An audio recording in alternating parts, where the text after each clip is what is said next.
146ခုမြောက်သောဆာလံ။အိုငါဝိညာဉ်ထာဝရဘုရားကိုချီးမွမ်းလော့။ငါသည်အသက်ရှင်စဉ်အခါထာဝရဘုရားကိုချီးမွမ်းမည်။ငါဖြစ်စဉ်ကာလပတ်လုံးငါ၏ဘုရားသခင်ကိုထောမနာသခြင်းဆိုမည်။မင်းများမှစ၍မကယ်တင်နိုင်သောလူသားကိုမကိုးစားကြနှင့်။သူသည်အသက်ထွက်၍မြေသို့ပြန်သွားတတ်၏။ထိုနေ့ချင်းတွင်သူ၏အကြံစီတို့သည်ပျက်စီးကြ၏။ယာကုပ်မျိုး၏ဘုရားသခင်မဆာတော်မူသောသူမိမိဘုရားသခင်ထာဝရဘုရားကိုမျှော်လင့်တော်သူသည်မင်္ဂလာရှိ၏ထိုဘုရားသခင်သည်ကောင်းကင်မြေကြီးသမုဒ္ဒရာနှင့်တကွအရရ၌ရှိသမျှတို့ကိုဖန်ဆင်းတော်မူ၏သစ္စာတော်ကိုအစဉ်မြဲဆောင်တော်မူ၏ညှင်းဆဲခြင်းကိုခံရသောသူတို့အားတရားပြုတော်မူ၏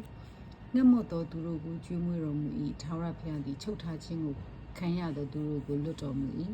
ထာဝရဘုရားသည်မျက်စိကံသောသူတို့ကိုမြင်စေတော်မူ၏ထာဝရဘုရားသည်နှိမ့်ချသောသူတို့ကိုကြွပင်တော်မူ၏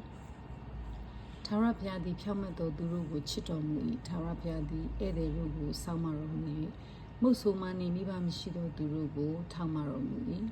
မတရားသောသူတို့၏လမ်းကိုကကွေးကောက်စေတော်မူ၏အိုဇီအုံမျိုးသင်၏ဘုရားသခင်သည်ဟူသောထာဝရဘုရားသည်ကာလအစဉ်အမြဲကဘာအဆက်ဆက်စိုးစံတော်မူလက်တံတည်းဟာလေလုယာအခန်းငယ်1-10